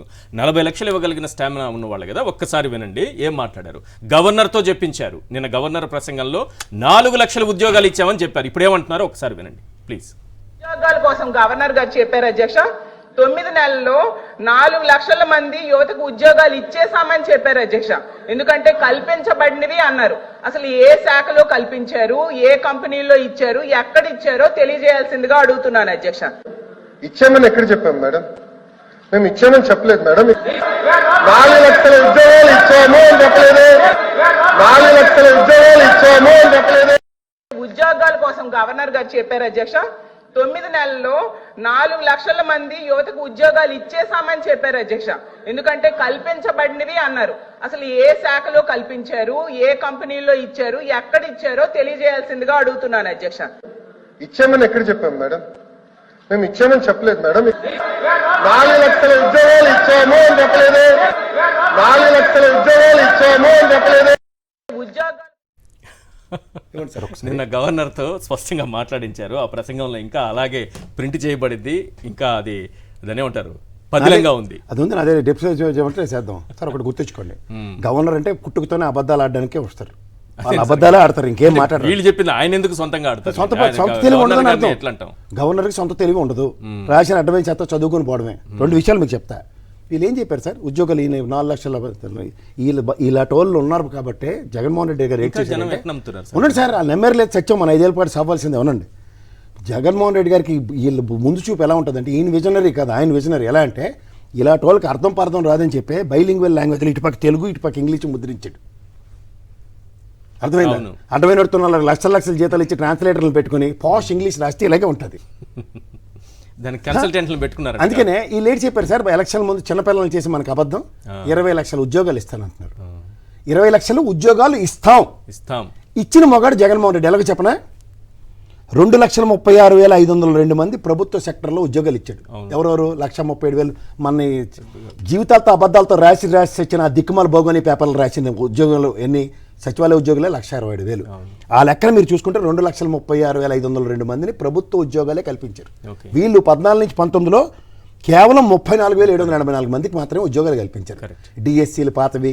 నర్సు మెడికల్ సెక్టర్లో నర్సుల దగ్గర 68,000 పైచీలకు ఉద్యోగాలు ఇచ్చారు. ఇది 0 రిక్రూట్మెంట్ పాలసీ. మళ్ళీ ఇవాళ రిటైర్ అయితే తెల్లరిసిగా మీకన్నా ముందు ఉంటాడు జాయినింగ్ రిపోర్ట్. రెండోది మీరు ఇంకోటి గమనించండి, వీళ్ళ అబద్ధాలకి, ఎందుకంటే విజనరీ, నేను ప్రపంచాన్ని తిరగబెట్టేస్తాను ఇండస్ట్రియలైజేషన్ అన్న దగ్గర వీళ్ళ అబద్ధాలకి అన్ని మూడు సభలు పెట్టారు సిఐలు మన వైజాగ్లో. ఒకసారి జగన్మోహన్ రెడ్డి గారిని కూడా అడ్డుకున్నారు, జ్ఞాపకందా? ఆ సభ కాకుండా దావోస్కు కాలుగేళ్ళ పిల్ల, కొత్తిమీర కారం, గోంగూర చట్నీ, చెత్త చెదరంకు తిరుక్కొచ్చి ఏంద్రబాబు వీళ్ళు ఉద్ధరించి ఊళ్ళి వెళ్ళింది మనకి 14 నుంచి 19 దాకా పెట్టుబడులను చూస్తే 32,803 కోట్లు మాత్రమే పెట్టుబడులు తీసుకొచ్చారు సార్. ఇంతేనా? Ground airway. దీనివల్ల ప్రైవేట్ సెక్టర్లో ఉద్యోగులు ఎంత తెలుసా? 38,000 మంది. తర్వాత ఇదే జగన్మోహన్ రెడ్డి గారి ఆయనలో 1,103 కోట్లు. ఈ జగన్మోహన్ రెడ్డి గారు వస్తే ఇండస్ట్రీలు పారిపోతుంటారు చూడండి. గ్రాసిమ్ ఇండస్ట్రీ వాళ్ళు తీసుకొచ్చిన ఒప్పందంలో గ్రౌండ్ అయింది జగన్మోహన్ రెడ్డి గారి ఆయనలో. దానివల్ల ప్రైవేట్ సెక్టర్లో 3,47,000 మందికి ఉపాధి కల్పించబడి 3,803 మందికి. ఇది ప్రైవేట్ సెక్టర్ ఎంప్లాయ్మెంట్. ఇది కాక మీకు ఎంఎస్ఎంఈ యూనిట్లు 14 నుంచి 19 దాకా 3,14,000 మందికి మాత్రమే ఉద్యోగాలు ఇచ్చారు సార్ వైఎస్ జగన్మోహన్ రెడ్డి గారు కన్నా ముందున్న గవర్నమెంట్లో. జగన్మోహన్ రెడ్డి గారు ఇందాక కన్నబాబు గారు చెప్పినట్టు కరోనా పాండమిక్ని కూడా అధిగమిస్తూ ఎంఎస్ఎంఈ సెగ్మెంట్స్లో 13,50,000 మంది పైచలకు ఉద్యోగాలు కల్పించారు. ఇవన్నీ టోటల్ చేయండి సార్. 20 లక్షల ఉద్యోగాలు ఆయన కల్పించిన వ్యక్తి. యాడ అంటున్నారు. సో నేను అంటుంది మీకు ఎంత దాష్టికం అంటేనండి, వీళ్ళు మోసాలకి మీరు నమ్మరండి. అగ్రికల్చర్ సెక్టర్లో 61,756 కోట్ల ఉత్పత్తులు తీసుకొస్తానండి 1,75,716 కోట్ల అగ్రికల్చర్ ప్రొడక్ట్స్లో ఉత్పత్తుల రూపంగా ఆదాయ వనరు రాష్ట్ర ఖజానాకు వచ్చింది. వీళ్ళు సంపద సృష్టిస్తామని అబద్ధాలు చెప్తున్నారు చూడండి. ఇది కాక ఫైనల్గా ఎక్స్పోర్ట్ మాడ్యూల్ అండి, సారీ నేను ఇందాక చెప్పింది ఎక్స్పోర్ట్ మాడ్యూల్ 61,756 కోట్లు ఇది తీసుకొస్తే 1,75,711 కోట్లు ఎక్స్పోర్ట్ మాడ్యూల్లో మనకి రెవెన్యూ వస్తే అగ్రికల్చర్ సెక్టర్లో దగ్గర 54,816 కోట్లు వాళ్ళు సంపాదిస్తే ఏది 14 నుంచి 19 దాకా 19 నుంచి 24 దాకా దగ్గర ఆయన అగ్రికల్చర్ మినిస్టర్ కూడా చేసినట్టుకున్నారు 85,816 కోట్లు అండి. ఇది ట్రాక్ రికార్డు. సో దీనివల్ల ఏమంటుంది, ఒక పక్క సంపద సృష్టిస్తూ, ఓ పక్క సంక్షేమం చేస్తూ, ఓ పక్కన ఉద్యోగ కల్పన కల్పిస్తూ, ఆదాయ వనరులు రాష్ట్ర ఖజానాకి కరోనా పాండమిక్ సిచ్యువేషన్లో కూడా ఈ విధంగా చేస్తే వీళ్ళకి చేతకాక మీకు లేటెస్ట్ డెవలప్మెంట్ చెప్పిన ఫైబర్ గ్రిడ్ చైర్మన్ రాజీనామా చేసేటండి GV Reddy. Whether you believe it or not, ఆయన పెట్టిన ప్రెస్ మీట్లో ఇప్పుడు మేము ₹9 నెలలు బట్టి ₹1 దమ్మిడి తీసుకొస్తే దీనికన్నారు. ఎందుకంటే రెవెన్యూ సోర్సెస్ అంటే ఇప్పుడు ఉదాహరణకి మీ అపార్ట్మెంట్లో కనెక్షన్లో అనుకోండి అని ఏపీ ఫైబర్ గ్రిడ్ పెట్టేశారు. So there is no option to explore. So ఈ విధంగా రాష్ట్ర ఖజానాకి ఎక్స్చెక్కర్కి వచ్చే డబ్బుల్ని పర్ఫెక్ట్ ట్రాక్ రికార్డ్ వేసుకుని ఆయన వెళ్తే ఇవాళ మీకు సంక్షేమంకి రాష్ట్ర ఖజానాని నెల ఇసరికి తడుకోకుండా కేంద్ర ప్రభుత్వం నుంచి వచ్చే గ్రాంట్లతో సక్సెస్ఫుల్ నెరేటివ్స్ రచించగలిగాడు. రైట్. సో ఇలాంటి సర్కమ్స్టాన్సెస్ లో వీళ్ళు ఏం చేస్తారంటే కాలు చేయి అందట్లే, డబ్బులు తెచ్చిన అవతల పక్క సంక్షేమంగా పెడదామంటే అరే అసలు అభివృద్ధికి మమ్మల్ని లేచిందంటే అది కూడా జగన్మోహన్ రెడ్డి గారి ప్రెజెంటేషన్ మీరు చూడండి. 13,516 కోట్లు ఎంత ఇన్ఫ్రాస్ట్రక్చర్ కానీ అగ్రిగేట్ ఖర్చు పెడితే 18,916 కోట్లు ఖర్చు పెట్టాడండి ఇన్ఫ్రాస్ట్రక్చర్ మీద. మీకు కావాలంటే ప్రతి 2,200 మంది ప్రజలు ఉన్న గ్రామాల్లో ఇన్ఫ్రాస్ట్రక్చర్ డెవలప్మెంట్ చేసి చూపించాడు. ఇది కాక 3 పోర్ట్లు, ఫిషింగ్ ల్యాండింగ్ సెంటర్లు, ఫిషింగ్ ప్రైవేట్ పరం చేస్తూ 10 పోర్టులను అంతర్జాతీయ స్థాయిలో అభివృద్ధి చేస్తామని చెప్తున్నారు. ఏంటండి వాళ్ళు చెప్పారు, ఇదే దావోస్ లో ఇదే పెట్టుకుని ప్రైవేట్ పరం చేసేస్తున్నారు. మెడికల్ కాలేజీకి దిక్కు ప్రభుత్వం కడుతోంది కదా అవి. రైట్. ఒకసారి పాషా గారు ప్లీజ్, ఈరోజు పవన్ కళ్యాణ్ గారి స్టేట్మెంట్ అసెంబ్లీలో. అందరికీ నమస్కారం అండి. నమస్తే. పవన్ కళ్యాణ్ గారి గురించి నిన్నటి దాకా నా ఒపీనియన్ డిఫరెంట్గా ఉండే. నిన్న ఒపీనియన్ చేంజ్ చేసుకున్నాను అండి. నా ఒపీనియన్ ఏముండే అంటే రాజకీయాలలో ఒక 3వ పార్టీ వచ్చింది ఆంధ్రప్రదేశ్లో, త్రిముఖ పోటీ ఉంటుంది, ఫ్యూచర్ కూడా ఓకే త్రిముఖ పోటీ అనేది మనం చూడొచ్చు అని చెప్పేసి నేను అనుకున్నా. కాకపోతే నిన్న పవన్ కళ్యాణ్ గారి మాట్లాడినాక ఒక క్లారిటీ ఏమొచ్చిందంటే ఆయన డమ్మీ క్యాండిడేట్ అండి. నాకు క్లారిటీ వచ్చేసింది డమ్మీ క్యాండిడేట్. ఎందుకు డమ్మీ క్యాండిడేట్ అంటే ఆయన అన్న కొన్ని మాటలు అంటే ఆరోగ్యం బాగలేదు, లేదంటే మరి హాస్పిటల్కి వెళ్ళారు, అక్కడ ఏమన్నా మత్తు ఇంజెక్షన్ ఇచ్చారో ఏమో తెలియదు, కానీ ఆయన ఏమంటున్నాడో ఆయనకు అర్థం కావట్లేదు. అంటే పాలక పక్షం కంటే ఒక సీటు ఎక్కువ వస్తే ప్రతిపక్షం కదా అంటున్నాడు. అదేంటి అంటే ఏం మాట్లాడుతున్నాడు, ఎందుకు మాట్లాడు? పాలక పక్షం కంటే ఒక సీటు ఎక్కువ వస్తే అదే పాలక పక్షం అవుతుంది కదా, ప్రతిపక్షం ఎందుకు అవుతుంది? టంగ్ స్లిప్ టంగ్ స్లిప్ కాదండి, అవగాహన లేకపోవడం. రెండో అవగాహన లేదు ఆయనకి, ఆయన క్లారిటీ లేదు. ఏదో నేను ప్రెస్ మీట్ పెట్టాలి ఆత్రం మీద, టీడీపీ వాళ్ళకంటే ముందు మేమే పెట్టాలని వచ్చిండు, కానీ ఏం మాట్లాడుతున్నాడు? పక్కన ఉన్నటువంటి ఆయన మిత్రుడు పక్కన నిలబడి ఏం మాట్లాడుతున్నాడు ఈయన అని చెప్పి గోక్కుంటున్నాడు ఆయన. అట్లాంటి విజువల్స్ గతంలో ఎన్నికల ప్రచారంలో కూడా కనిపిస్తూ ఆశ్చర్యం. రెండోది సార్, నాకు అర్థం కాక అడుగుతున్నా, ఏం కావాలి మీకు అంటే పాలక పక్షం మీరే, పిఎస్సి చైర్మన్లు మీకే, ప్రతిపక్షం కూడా మీకేనా? ఏంటిది నాకు అర్థం కాదు. ఎక్కడన్నా విన్నారా అసలు? చోద్యం అనాలో ఏమన్నారో అర్థం కావట్లేదు. ఆయన క్లియర్గా అంటున్నాడు మాకు 20 కూడా వచ్చినాయి, మరి మాకు ప్రతిపక్షం అంటాడు. అరే నువ్వు ఉన్నది పాలక పక్షంలో, ఎలక్షన్లకి ముందు కూటమి అని చెప్పేసి మీరు ఫామ్ చేసి మీరు ఎలక్షన్లలో కంటెస్ట్ చేసి మీరు ప్రస్తుతం పాలిస్తున్నారు. యువర్ ఏ డిప్యూటీ సీఎం, మీ మంత్రిత్వ శాఖలో మీరు 3 మంత్రులు ఉన్నారు ఆడ. అట్లాంటి సిచ్యువేషన్లో మీరు ఎట్లా అపోజిషన్ పార్టీ అవుతారు? నాకు అర్థం కావట్లేదు. సరే ఓకే, పాలకపక్షం తర్వాత ఎవరుంటే వాళ్ళు అపోజిషన్ కదా. అవును. ఎవరున్నారు పాలకపక్షం తర్వాత? కాంగ్రెస్ ఉందా? వేరే ఏమైనా పార్టీలు ఉన్నాయా? ఉన్నది కేవలం ఒక పార్టీ కదా, వైఎస్ఆర్సీపీ ఉంది. అవును. ఒక్క పార్టీనే ఉన్నప్పుడు మరి ఒక్క పార్టీకే కదా ఇవ్వాల్సింది. దానికి ఏదో 10% అని టీడీపీ వాళ్ళు అంటారు, ఎక్కువ సీట్లు ఉంటే రావాలని పవన్ కళ్యాణ్ అంటారు. ఒక్కొక్కరు ఒక్కొక్క రూలు, సిద్ధాంతం, ఏదో నిబంధన తీసుకొస్తున్నారు. సుబ్రహ్మణ్యం స్వామి గారు ఉన్నారు, ఆయనకి తెలిసిన లా అంటే నేను బాగా గౌరవిస్తాను. ఆయనకి లా అన్నది పీక్స్ అనమాట. ఆయన ఒక మంచి మాట్లాడు, ఇవ్వాలి అనుకుంటే వీళ్ళు ఇవ్వచ్చు 10%. ఇప్పుడు అట్లంటే ఇందాక ఎగ్జాంపుల్ చెప్పినట్లు ఢిల్లీలో కేవలం 3 ఎమ్మెల్యేలు అవును అక్కడ ఇచ్చారు కదా. మరి అక్కడ ఈ ఢిల్లీ వాళ్ళకి రాజ్యాంగాలు తెలవా, రూల్స్ తెలవా? అంటే వీళ్ళు ఏం చేస్తున్నారు అంటే వెతుకుతున్నారు ఇష్యూస్ ఎట్లా చేయాలి. ఫర్ ఎగ్జాంపుల్ నిన్న గవర్నర్ గారు వచ్చి అంత పెద్ద స్పీచ్ ఇచ్చి వెళ్తే అది కౌంట్ కాదంట. అదేంటిది, ఎందుకు కౌంట్ కాదంట? నాకు నిజంగా ఆశ్చర్యం అనిపిస్తుంది. తెలిస్తే కదా మీరు కౌంట్ కాదని ఎందుకు అంటున్నారు అంటే మీరు జగన్మోహన్ రెడ్డి గారిని మళ్ళీ పిలవాలనుకుంటున్నారా? సరే వచ్చిండు అనుకుందాం, సరే మీ కోరిక తీర్చండి, రా అంటే తదాస్తు దేవతలు తదాస్తు అన్నారు, వచ్చిండు. వచ్చిన తర్వాత ఇష్యూ ఏంటంటే వీళ్ళ పరిస్థితి ఏంటి? జగన్మోహన్ రెడ్డి గారికి మైక్ ఇవ్వలేదు అనుకోండి, ఆయనకి బయట సింపతి. ఇచ్చారనుకోండి ఊడ్చి పాడేస్తాడు, అది డేంజరే. ఏం చేసినా కూడా ఆయన వచ్చి అక్కడ నిలబడితే అసెంబ్లీలో ఆయన ఏం చేసినా కూడా ప్రజలలో బయట సింపతి అనేది క్యారీ అవుతుంది. అది వాళ్ళకే కష్టం. ఆ విషయం వాళ్ళకి అర్థం కావట్లేదా? సింపుల్ విషయం అండి, ఆ విషయం అర్థం కావట్లేదా? రెండోది ఉదయం నుంచి నేను నాకు ఒక పాయింట్ చెప్పండి. అసలు ప్రతిపక్ష హోదా జగన్మోహన్ రెడ్డి గారికి ఇస్తే ఏంటి నష్టం వీళ్ళకి? ప్రతిపక్ష హోదా అంతేనా? ఎందుకు భయపడుతున్నారు? ఎందుకు ఇవ్వకూడదు? నేనేం చెప్తున్నాను మీకు, ఎన్నో ఎగ్జాంపుల్స్ చెప్తున్నారు కదా మీరు, ఇచ్చేస్తే పోయింది.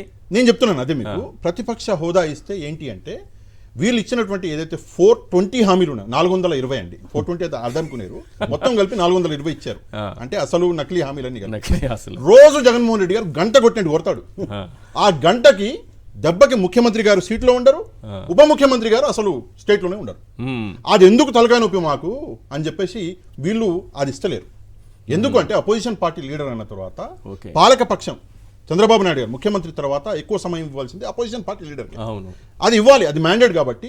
అది ఇవ్వాల్సిన టైం వస్తే జగన్మోహన్ రెడ్డి అనే వ్యక్తి ఎంత డేంజరో వాళ్ళకి తెలుసు. పొద్దున లేస్తే సార్ జగన్మోహన్ రెడ్డి అని చెప్పేసి జపం చేస్తున్నారు అందరూ.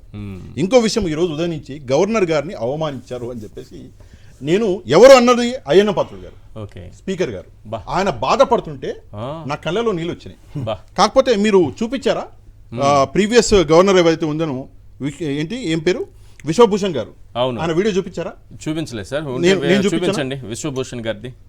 వీళ్ళు అసెంబ్లీలో స్పీకర్ అవమానించిన విజువల్స్ అయితే నేను వేసాను. ఇక్కడ పవన్ కళ్యాణ్ గారు ఎప్పుడు చూడలేదన్నారు కదా, ఇక్కడ ఒకసారి ఆ దృశ్యాలు చూపించండి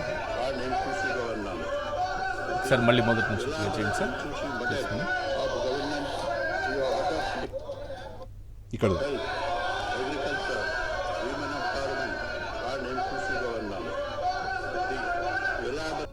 దురదృష్టకరం ఏంటంటే ఇందులో పవన్ కళ్యాణ్ గారు నేను ఎప్పుడూ చూడలేదు, సభ్యులు వైఎస్ఆర్సీపీ సభ్యులు ఈ విధంగా ప్రవర్తిస్తున్నారే అన్నారు. అదేదో నక్క పుట్టిన 4 రోజులకే ఇంత పెద్ద గాలివాన నేను ఎప్పుడూ చూడలేదందంట. దాని వయసు 4 రోజులే. నా జీవితంలో చూడలేదు ఇంత పెద్ద గాలివాన అందంట. మరి ఈ దృశ్యాలు ఎప్పుడు చూడలేదేమో. బాలకృష్ణ గారు విజిల్ వేస్తున్నాడు అసెంబ్లీలో, పవన్ కళ్యాణ్ గారికి పంపించాల్సింది. ఇప్పుడు ఒక సైగ చేస్తాడు ఇలా అని, చూడండి సైగ. ఇలా జగన్మోహన్ రెడ్డి గారు చేయలేదనేది ఆయన బాధపడ్డారు. ఓకే, పవన్ కళ్యాణ్ 11 మంది డిసిప్లిన్ గా బయటకు వచ్చారు కదా. చూడండి వచ్చేటప్పుడు బాలకృష్ణ గారు సైగ చేస్తాడు. చూడండి పేపర్లు చించేయడం చూసారా సైగ? ఓకే, డాకు మహారాజ్ సినిమా అనుకున్నట్టున్నారు అసెంబ్లీ అంటే. ఇది ఇందులో ఒక విషయం సార్, నేను యాక్చువల్గా చెప్పాలనుకున్నది ఏంటంటే ఇది మాట్లాడింది ఎవరు అంటే అయ్యన్న పాత్రుడు గారు. ఆయన చాలా బాధపడ్డారు అదే గవర్నర్ గారికి. ఇందులో ఈ చించడంలో ఆయన కూడా ఉన్నాడు, చించడంలో ఆయన కూడా ఉన్నాడు. అంటే ప్రీవియస్ గవర్నర్ కి మీరు ఇందులో ఒకటి మీరు అబ్జర్వ్ చేయలేదు, మైక్ లాగేసుకున్నారు. పోడియం దగ్గరికి వెళ్ళి గవర్నర్ గారి మైక్ లాగేసుకున్నారు. అప్పుడు సిచ్యువేషన్, అందులో గౌరవనీయులు స్పీకర్ గారు ఉన్నారు, ప్రస్తుత స్పీకర్ గారు ఉన్నారు. అదొకటి. రెండో విషయము, మర్యాద ఇవ్వలేదు, అమర్యాద చేశారు, గౌరవం ఇవ్వలేదు అంటున్నారు కదా. నేను చెప్పన్నా మీకు ఎందుకు ఇవ్వలేదు. జగన్మోహన్ రెడ్డి గారు అమర్యాద ఎవరికి వచ్చేసే వ్యక్తి కాదు, అందరినీ గౌరవిస్తాడు. ఎవరున్నా సరే అన్న అని పిలుస్తాడు జగన్మోహన్ రెడ్డి గారు, అది ఆయన సంస్కారం. ఎందుకని చెప్పేసి గవర్నర్ గారు మాట్లాడుతుంటే లేచి వెళ్ళిపోయాడు. ఎప్పుడన్నా మనం అబ్జర్వ్ చేస్తే ఎందుకు అంటే అబద్ధాలు చెప్పిస్తున్నారు గవర్నర్ గారితో. 6.5 లక్షల కోట్ల రూపాయలు ఇప్పుడు పెట్టుబడులు వచ్చినాయి అని చెప్పేసి అబద్ధం చెప్పిస్తే వినలేక, 4 లక్షల మందికి ఉద్యోగాలు ఇచ్చినామని చెప్పేస్తే వినలేక, ప్రీవియస్ గా 10 లక్షల కోట్ల అప్పు ఉంది అని చెప్పేసి చెప్తే వినలేక, ఇది మన వల్ల కాదు, ఈ అబద్ధాలు మనం వినలేము, ఈ జేజేలు మనం చూడలేము అని చెప్పేసి పాపం లేచి వెళ్ళిపోయాడు. కానీ మీరు చేసిన పని మీరు చూసారా, ఏం చేసారో మీరు, ఎంత దారుణం అంటే. ఇంకో విషయం సార్, ఇంకో విషయం కూడా మార్నింగ్ నుంచి నడుస్తున్నది. మనకి ఎవరు అంటే మన హోమ్ మినిస్టర్ గారు వంగలపూడి అనిత గారు, మేడంకి బాగా కోపం వచ్చింది ఈరోజు మళ్ళీ అదే పాత డిబేట్ వచ్చింది అసెంబ్లీలో. ఏంటంటే తెలుగు అని చెప్పేసి. నేను వంగలపూడి అనిత గారు ఏమన్నారంటే, తెలుగు మీడియం చదివే వాళ్ళు కలెక్టర్ అవ్వలేదా, ఢిల్లీలో పెద్ద పెద్ద స్థానాల్లో లేరా అని చెప్పేసి ఆమె అడగడం జరిగింది. ఆ కలెక్టర్ చదివి ఢిల్లీలో పెద్ద స్థానంలో ఉన్నటువంటి ఆ వ్యక్తి ఎవరో నాకు పేరు చెప్పండి, నేను అడగాలనుకుంటున్నా. ఇంకోటి మీకు ఒక విషయం చూపించాలి సార్. శ్రవణ్ గారు సార్, వెంకయ్యనాయుడు గారు ఇద్దరు నేను వస్తాను సార్. ఇది యూపీఎస్సి వెబ్సైట్ అండి, యూనియన్ పబ్లిక్ సర్వీస్ కమిషన్, ఇది వెబ్సైట్. ఈ వెబ్సైట్లో వీళ్ళ క్వశ్చన్ పేపర్ ఉంటుంది. నేను ఈ క్వశ్చన్ పేపరు, ఈ వెబ్సైట్ అఫీషియల్ ఈ క్వశ్చన్ పేపరు నేను డౌన్లోడ్ చేసిన ఒక కాపీ. ఇది క్వశ్చన్ పేపర్, ఇక్కడ మీరు చూస్తే ఇది క్వశ్చన్ పేపర్. ఇది ఏ భాషలో ఉంది సార్? ఇంగ్లీష్లో ఉంది. ఇది ఏ భాషలో ఉంది? ఇంగ్లీష్లో ఉంది. ఈ క్వశ్చన్ పేపర్ని అర్థం చేసుకోవడం కూడా తెలుగు మీడియంలో చదివి ఇంగ్లీష్లోకి వచ్చిన వాళ్ళకి అసాధ్యం. చిన్నప్పటి నుంచి ఇంగ్లీష్ మీడియం చదివిన వాళ్ళకి ఇది సాధ్యం. అంత టఫ్గా ఉంది ఈ క్వశ్చన్ పేపర్. నేనే చదవలేకపోయినా, అర్థం చేసుకోవడం వేరే విషయం. ఇది పరిస్థితి. అదే కాకుండా మనం నార్మల్కి వద్దాం. మళ్ళీ నార్మల్గా జేఈఈ అంటాం. ఎవరైనా సరే ఇంజనీరింగ్ అవ్వాలంటే జేఈఈ చదవాలి. ఆ జేఈఈ అన్నది క్వశ్చన్ పేపర్ ఏ లాంగ్వేజ్లో ఉంటుంది? నీట్ సైన్స్లోకి వెళ్ళాలంటే నీట్ చదవాలి. నీట్ ఏ లాంగ్వేజ్లో ఉంటుంది? అంతా వదిలేండి సార్. మనం ఎంసెట్ అని ఎప్పటి నుంచో వింటున్నాం కదా, అది పేపరు ఏ లాంగ్వేజ్లో ఉంటుంది? మరి ఇవన్నీ అనిత గారికి అర్థం కావా? తెలుగు భాష అంటే మా అందరికీ ప్రాణం అండి. తెలుగు తల్లి, మా తల్లి, అందులో ఎట్లాంటి సందేహం లేదు. కానీ మా పిల్లలు కూడా డెవలప్ అవ్వాలి కదా. లాస్ట్కి అనిత గారిని ఒక ప్రశ్న అడగాలి, మీ పిల్లలు ఇంగ్లీష్ మీడియం చదివారా, తెలుగు మీడియం చదివారా? ఆ ప్రశ్న మాత్రం అడగండి సార్. అది అడుగుతుంటే ఎవ్వరు సమాధానం చెప్పలేదు. అనిత గారే కాదు, ఎవరు చెప్పరు. చంద్రబాబు లోకేష్ గారి కుమారుడు, రామోజీరావు మనవాళ్ళు, మరి మనవరాళ్ళు. అంటే మీ పిల్లలు ఇంగ్లీష్ మీడియం రమణ గారు, మీ పిల్లలు వెంకయ్యనాయుడు గారు, అదే అండి డెవలప్ అవ్వాలి. మీ పిల్లలు, పేదోడి పిల్లలు మాత్రం డెవలప్ అవ్వద్దు. ఈ ప్రశ్నకు మాత్రం సమాధానం చెప్పరు. దీనికి సమాధానం చెప్పుకుని ఇంకేమైనా మాట. ఇంకో వింత విషయం నేను కూడా చాలాసార్లు చెప్పాను మీకు, ఇంకోసారి చెప్తా. ఇంగ్లీష్ మీడియం మూయించారు అంటే దాని వెనకాల ఇంకో కుట్ర ఏంటంటే వీళ్ళ స్కూల్ నడవాలి. అవి కూడా ఇంగ్లీష్ మీడియం. మంత్రులుగా ఉన్న వాళ్ళ స్కూల్ ఉన్నాయండి. ఏ మీడియం నడుపుతున్నారు అనేది అడగాలి. ఇంగ్లీష్ మీడియం నడిపి కోట్లాది రూపాయలు సంపాదిస్తున్నారు. పిల్లలు చచ్చిపోతున్నారు ఫీజులు కట్టలేక. ఆ పరిస్థితులు రాకూడదని జగన్మోహన్ రెడ్డి గారు చేసిన ప్రయత్నం అండి ఇది. రైట్. కన్నబాబు గారు, ఒక విషయం చెప్పండి సార్. నిన్న అసెంబ్లీ జరిగింది. గవర్నర్ గారు బడ్జెట్ సమావేశాలని ప్రారంభిస్తూ ప్రసంగించారు, చాలా విషయాలు చెప్పారు. వైఎస్ఆర్సీపీ కూడా అటెండ్ అయింది. మిగిలిన పార్టీలకు సంబంధించి కూటమి ప్రభుత్వంలో టీడీపీ నుంచి వచ్చారు, జనసేన నుంచి వచ్చారు, బీజేపీ నుంచి వచ్చారు, అందరూ అటెండ్ అయ్యారు. సరే, ఏదో బాయ్కాట్ చేశారు ప్రసంగాన్ని, వైఎస్ఆర్సీపీ బయటకు వచ్చింది అనుకోండి. ఇది పక్కన పెడితే నిన్న అసెంబ్లీ జరిగిందా లేదా, జరిగితే దాన్ని కౌంట్ చేయాలా లేదా? నేను 2 విషయాలు మీకు చెప్తానండి. ఇప్పుడు పెద్దలు ప్రసాద్ గారు, పాషా గారు అది మాట్లాడిన తర్వాత ఇప్పుడు ఈ ప్రతిపక్ష హోదా గురించి మాట్లాడుతున్నారు. ప్రతిపక్ష హోదా అనేది ఒక డిబేటే అనుకుందాం. ఓకే, కామన్ మ్యాన్ అడగండి. ఈ అసెంబ్లీలో ఉన్న 4 పార్టీలో 3 పార్టీలు కలిపి అధికారంలో ఉన్నాయి, మిగిలింది ఒక పార్టీ ఉంది, దాన్ని ఏమంటారు అని ఒక కామన్ క్వశ్చన్ పబ్లిక్ ఇవ్వండి. ప్రతిపక్షం అంటారని చెప్తారు. ప్రతిపక్షం వైఎస్ఆర్ పార్టీ అయినప్పుడు దాని నాయకుడిని ఏమంటారు? ప్రతిపక్ష నాయకుడు అంటారు. మరి దీంట్లో కామన్ సెన్స్ ఉన్న ఎవరికన్నా అర్థమైనప్పుడు అది చంద్రబాబుకి ఎందుకు అర్థం కాదు? ఆ కూటమికి ఎందుకు అర్థం కాదు? పార్లమెంట్లో 30 పార్లమెంట్ సీట్లు వచ్చినప్పుడు తెలుగుదేశం పార్టీకి కేంద్రంలో ప్రధాన ప్రతిపక్ష పార్టీగా తెలుగుదేశాన్ని గుర్తించారు. అవును, అప్పుడు వాళ్ళు 10% లేవు కదా. లేదు. ఎందుకు గుర్తించారు? 1977 యాక్ట్ ప్రకారం ప్రతిపక్ష నాయకుడి గురించి చాలా క్లియర్గా చెప్పారు దాంట్లో, పార్లమెంట్ యాక్ట్ ప్రకారం. ఇవాళ లోకేష్ గారు వేరే తీసుకొచ్చి కోట్ చేస్తున్నారు. ఇందా సుబ్రహ్మణ్య స్వామి గారు కూడా స్టేట్మెంట్ ఇచ్చారు. అవును. మీరు ఇవ్వాలంటే ఇవ్వాలి, ప్రతిపక్షాన్ని చూసి భయపడతాం కాబట్టి మేము ఇవ్వమంటే మానేయండి. ఈ జగన్ గారి పట్ల భయమే తప్ప మరొకటి ఏం లేదు దీంట్లో. ఇంకొకటి ఏంటంటే ప్రతిపక్ష నాయకుడు హోదా ఇస్తే కానీ రానంటాడా జగను అని మాట్లాడుతున్నారు. అవును. ఇదే చంద్రబాబు నాయుడు గారు 2019-24 మధ్య అసెంబ్లీలో చేసిన చివరి ప్రసంగం, చివరి మాట ఏంటి? నేను ముఖ్యమంత్రి అయిన తర్వాత ఈ సభకు వస్తాను, లేకపోతే రానని వెళ్ళిపోయాడు ఆయన. ఆయన ముఖ్యమంత్రి అయిన తర్వాత వస్తాను సభకు, లేకపోతే రానని వెళ్ళిపోవడం తప్పు కాదంట. మీరు ప్రతిపక్ష నాయకుడిగా గుర్తించండి, అప్పుడు వస్తాను, అప్పుడే నాకు మీరు మైక్ ఇస్తారు, అప్పుడే నేను ప్రజల తరపున మాట్లాడగలుగుతాను. కాబట్టి లేకపోతే మీరు వచ్చిన అవకాశం, మాట్లాడే అవకాశం ఇవ్వనప్పుడు, మాకు నిలదీసే అవకాశం ఇవ్వనప్పుడు, లేకపోతే మీకు సూచనలు సలహాలు చెప్పే అవకాశం ఇవ్వనప్పుడు ఇది కరెక్ట్ కాదు కదా అని జగన్ గారు వాదిస్తే అది తప్పంట. మేము ఈ 5 ఏళ్ళు ఇవ్వం, ఇది రాసి పెట్టుకోండి అని డిప్యూటీ సీఎం గారు ఏదో చెప్పినట్టు చూశా. మేమేం చెప్తున్నామంటే ప్రజాస్వామ్య విలువలు మేము పాటిస్తామని ఇంక బయట చెప్పకండి మీరు. మేము ప్రజాస్వామ్యాన్ని కాపాడడానికి కంకణం కట్టుకున్నామని కూడా చెప్పొద్దు. ఓకే. మీ కూటమి నాయకులు ఎవరు? రెండో విషయం ఏంటంటే ఇప్పుడు గవర్నర్లు గౌరవాల గురించి మాట్లాడుతున్నారు. 2009-14 మధ్య నేను కూడా శాసనసభ్యుడిగా ఉన్నా. అప్పుడు తెలుగుదేశం పార్టీ సభ్యుడిగా ఉన్న రేవంత్ రెడ్డి గారు, ఎందుకు ఆయన పేరు చెప్తున్నానంటే ఆయన ఇప్పుడు గౌరవ ముఖ్యమంత్రి తెలంగాణ రాష్ట్రానికి, ఒక డిబేట్లో వరుసగా మైక్లన్నీ ఇరిచేసి ఆ గవర్నర్ ప్రసంగ ప్రతులన్నీ చింపి పోడియం ఎక్కి అప్పుడున్న నరసింహన్ గారి మీద ఇసిరితే నరసింహన్ గారికే కోపం వచ్చింది. కోపం వచ్చి చాలా సీరియస్గా రియాక్ట్ అయ్యాడు ఆయన. చాలా అవమానకరమైన సంఘటన ఆ రోజు నమోదైందని అందరూ మాట్లాడారు, మీరు పాత రికార్డ్స్ చూస్తే. అవును. అంటే రేవంత్ రెడ్డి గారు ఒకరే కదా, ఆ తెలుగుదేశం పార్టీ సభ్యులు కూడా దాంట్లో పాల్గొన్నారు. ఇదేదో తెలుగుదేశం పార్టీకి పూర్తిగా నిబంధనలు నియమాలు పాటించే ఒక గొప్ప సంస్కారవంతమైన పార్టీగా వాళ్ళకి వాళ్ళే సర్టిఫికెట్లు ఇచ్చుకుంటూ ఈ రాష్ట్రంలో అసలు ఏమాత్రం సభా సంస్కారం పాటించని పార్టీగా వైఎస్ఆర్ పార్టీకి ముద్ర వేయాలని ప్రయత్నం చేస్తున్నారు.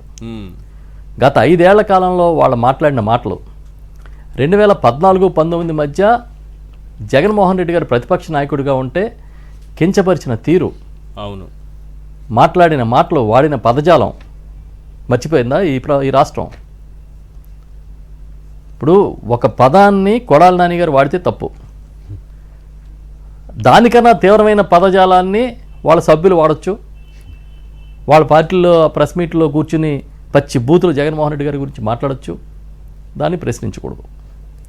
దీని అందరికీ కారణం ఏంటంటే మీరు చేసిందే గొప్పని చెప్పే ఒక గొప్ప మీడియా వాళ్ళ చేతిలో ఉంది. ఆ సెక్షన్ ఆఫ్ మీడియా నడిపిస్తుంది ఈ రాష్ట్రాన్ని.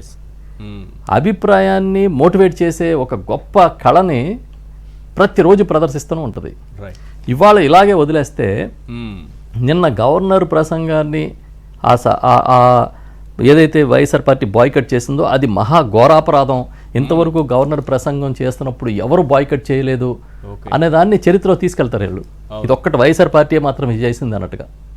ఎందుకంటే వాళ్ళకి ఆ శక్తి ఉంది. నేనేం చెప్తున్నానంటే మీరు నీతులు చెప్పొద్దు, తెలుగుదేశం పార్టీ నాయకులు మీరు నీతులు చెప్పకండి. పవన్ కళ్యాణ్ గారు అంటారా మొట్టమొదటిసారి సభలోకి వచ్చారు.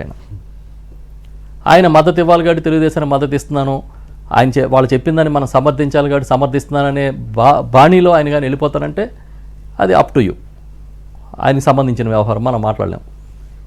కానీ నిజంగా కూటమిలో భాగస్వామిగా ఉన్నంత మాత్రాన వాళ్ళని తప్పని చెప్పలేకపోతే అసలు నాయకత్వానికే అస్తిత్వానికే ప్రమాదం వస్తుంది. ఇంకా బీజేపీ ఉంది. ఆ బీజేపీ అనే పార్టీ రాష్ట్ర పార్టీకి కేంద్ర పార్టీకి సంబంధాలు ఉన్నట్టు మనకు కనపడవు. ఈ రాష్ట్రంలో ఉన్న భారతీయ జనతా పార్టీని కూడా చంద్రబాబు నాయుడు గారు నడుపుతుంటాడు. కుటుంబమే వర్కింగ్ ప్రెసిడెంట్ కూడా టీడీపీ నుంచే దానికి.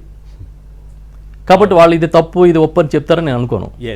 నిజంగా బీజేపీ పురంధరేశ్వరి గారి రాష్ట్ర అధ్యక్షురాలుగా ఆవిడని రెస్పాండ్ అవ్వమని చెప్పండి. 3 సీట్లు వచ్చిన బీజేపీకి ఢిల్లీలో ప్రతిపక్ష హోదా ఇచ్చినప్పుడు ఈ రాష్ట్రంలో వైఎస్ జగన్మోహన్ రెడ్డి గారికి ఎందుకు ప్రతిపక్ష హోదా ఇవ్వకూడదని ఒక అర్థవంతమైన వాదనని బీజేపీని వినిపించమని చెప్పమని నేను అడుగుతున్నాను నేను. ఎందుకంటే మీరు కూటమి భాగస్వామి. మీరు కన్వీనియంట్గా మర్చిపోవద్దు, కరెక్ట్. మీరు కన్వీనియంట్గా ప్లే చేయొద్దు. ఎస్ సార్ నో మీరు సమర్థిస్తున్నారా లేదా? మీరు 3 సీట్లు వచ్చిన బీజేపీకి ప్రతిపక్ష హోదా ఢిల్లీలో మీరు తీసుకున్నప్పుడు జగన్మోహన్ రెడ్డి గారు ప్రతిపక్ష హోదా డిమాండ్ చేయడంలో తప్ప ఒప్ప సహేతుకమా కాదా అది చెప్పని అడుగుతున్నాను బీజేపీని కూడా. ఎందుకంటే నా వరకు నా ఒపీనియన్, నా పర్సనల్ ఒపీనియన్, కేంద్రంలో నడుపుతున్న బీజేపీ, సెంట్రల్ బీజేపీ పార్టీ వేరు, ఈ రాష్ట్రంలో పురంధరేశ్వరి గారి నాయకత్వంలో నడుస్తున్న బీజేపీ వేరనేది నా పర్సనల్ ఒపీనియన్ అది. ఎందుకంటే వాళ్ళు ఏమైనా మాట్లాడతారేమో, కూటమిలో భాగస్వామి కదా నేను చూస్తున్నా. జగన్మోహన్ రెడ్డి గారిని హేళన చేయడం, సభలో ఆయన లేరు కాబట్టి, సభ్యులు లేరు కాబట్టి ఏది పడితే అది మాట్లాడి రికార్డులో పంపించడం, అది సంస్కారం అని తెలుగుదేశం పార్టీ కూటమి కానీ అనుకుంటే అది ఆడ విజ్ఞత. ఎంత దుర్మార్గంగా మాట్లాడుతున్నారండి, ఎంత హేళనగా మాట్లాడుతున్నారు. సభలో లేని వ్యక్తుల గురించి మాట్లాడకూడదని తెలియదా? ఎందుకు చెప్తున్నానంటే ఇది సభలో ఉన్నప్పుడు మాట్లాడండి, దాన్ని ఎదుర్కొంటారు. సభ నియమాల గురించి మాట్లాడద్దు, లేకపోతే మీరు ఇంకెప్పుడు మాట్లాడకండి. మీరు అది పాటించినప్పుడు మాట్లాడే హక్కు కూడా లేదు. అంతేగాని మేమంతా చాలా సచ్చీలరం, మాకన్నా నిబంధనలు అమలు చేసే మగవాడ ఎవడో లేడు ఈ రాష్ట్రంలో, దేశంలో మాట్లాడకండి. రైట్, మీరు కన్క్లూడ్ చేయండి సార్, సమయం మించిపోయింది. జగన్మోహన్ రెడ్డి గారు అసెంబ్లీకి రాకపోతే భయపడి రావట్లేదు అన్నారు, వస్తే భయపడి వచ్చేసారు, డిస్క్వాలిఫై అయిపోతారు. అంటే భయం అనేది రెండు, వచ్చినా భయం యాడ్ చేస్తున్నారు, రాకపోయినా భయం యాడ్ చేస్తున్నారు. అసలు భయం ఎవరిలో ఉంది నాకు వాళ్ళలో. ఎందుకంటే కన్నబాబు గారు చెప్పినట్టు వాళ్ళకి ఫస్ట్ నియమాలు, నియమ నిబద్ధత ఇవేవి లేవు. ఎందుకు లేవు అంటే ఏది పడితే ఇవాళ నేను గవర్నర్ గారు స్పీచ్ ఉన్న రోజు నేను ఇవాళ అసెంబ్లీ సెషన్ పరిగణలో తీసుకునేది సూపర్లేటివ్ డిగ్రీస్ స్పీకర్ వ్యవస్థకు ఉన్నట్టుగా they taken things as granted. రెండోది, సభలో లేని వ్యక్తుల గురించి మాట్లాడే హక్కు ఉందా లేదా అన్నది రికార్డులో తొలగిస్తామని ప్రతిసారి మొత్తుకుని చెప్తూనే ఉంటారు. రెండోది, బీజేపీ అంటే గతంలో ఈయనకన్నా ముందు ఉన్న సోమ వీర్రాజు గారిని అధ్యక్షుడి స్థానంలో ఉన్నప్పుడే గౌరవ ప్రధానమంత్రి గారు నరేంద్ర మోడీ ఎవరు నువ్వు అని అడిగినారు. సార్ నేను ఇలా అధ్యక్షుడు అంటే ఓకే అని కన్సిడరేషన్ చేసిన ఉదంతాలు ఉన్నాయి. సంచిత బీజేపీకి ఇక్కడ ఐడెంటిటీ ఉందంటే తెలుగుదేశం కేవలం చేయూత పథకం ఇస్తేనే వాళ్ళు బతికి బట్టకడతారు. ఈసారి ఏంటంటే ఐడెంటిటీ క్రైసిస్ రాకుండా పురంధేశ్వరమ్మ గారిని పెట్టుకుంటే పలానా వాళ్ళు ఫ్యామిలీని చెప్పుకోవడం ఈజీ అవుతుంది. ముందుకు పురంధేశ్వరి గారు రియాక్ట్ కావాలన్నా లేదా, మంచి పాయింట్ తీసుకొచ్చారు కన్నబాబు గారు. వాళ్ళకి పేపర్ మీరు పురంధేశ్వరి గారు ఆద్యంతో ఏ మాట్లాడినా ఆ పనికిమాలిన ఈనాడు ఆంధ్రజ్యోతిలోంచి రాసిన పేపర్లు స్టేట్మెంట్లే చదువుతుంది ఆవిడ చూసుకోవాలంటే. సార్ పురంధేశ్వరి గారు రియాక్ట్ అవుతారు అనుకోవడం కూడా అది మన తప్పే అవుతుంది. ఎందుకు అవుతుంది అంటే చంద్రబాబు నాయుడు ఢిల్లీలో పొందారు కదా సార్. లేదు, అది మీరు అడగలేరు. ఎందుకు అడగలేదు? 3 సీట్లతో ప్రతిపక్ష హోదా పొందారు. ఇది బీజేపీ కాదు. మీరు బీజేపీ అనుకుంటే మీరు పప్పులో కాలేసినట్టు. ఇది యాక్చువల్గా టీడీపీ 2 అని మీరు కన్సిడర్ చేయాలి. ఇంకో చిన్న విషయం చెప్పాలి సార్, కంక్లూడ్ చేస్తాను. ఇక్కడ ఒక విషయం, సంకీర్ణ ప్రభుత్వం అన్నాడు పవన్ కళ్యాణ్. యాక్చువల్గా మనం డిబేట్ చేయాల్సింది ఆ పాయింట్ మీద. సంకీర్ణ ప్రభుత్వం అంటే ఏంటి అసలు పవన్ కళ్యాణ్ తెలుసా? ఏ పార్టీకి మెజారిటీ రాకపోతే అందరూ కలిసి ప్రభుత్వాన్ని ఫామ్ చేస్తే సంకీర్ణ ప్రభుత్వం. మరి ఇది సంకీర్ణ ప్రభుత్వం ఎట్టవుతుంది అంటే ఇక్కడ blackmailing tactics Chandrababu Naidu గారిని, నన్ను చూస్తలేరు, నన్ను పట్టించుకుంటలేరు, స్పీకర్ గారు వచ్చిర్రు, నన్ను తీసుకుపోలేదు, ఆయన తీసుకుపోతున్నారు అని చెప్పి 2 రోజుల నుంచి బాధపడుతున్నాడు. ఈ రోజు డైరెక్ట్ గా ప్రభుత్వాన్ని సంకీర్ణ ప్రభుత్వం అనేసిండు. అది మనం ఆ పాయింట్ ని మనం క్యాచ్ చేయలేదు. ఏదేమైనా కూడా ఇది డిబేటబుల్ పాయింట్. కానీ దాన్ని 15 సంవత్సరాలు ఎందుకు ఎక్స్టెండ్ చేశాడంటే నా జీవితంలో నేను సింగిల్ గా నిలబడినా, ఎవరితో చేతి పథకం నిలబడినా 6.7కి పెంచదు అని ఎలాగైనా చేతులు పట్టుకుని మీరే తీసుకెళ్ళాలి అన్నది conclusion. Right, thank you sir Prasad గారు, అలాగే పాషా గారు, కన్నబాబు గారు, thank you so much sir ఇవాళ చర్చలో పాల్గొన్నందుకు. ఇది ఇవాళ చర్చా కార్యక్రమం. చూస్తూనే ఉండండి సాక్షి టీవీ.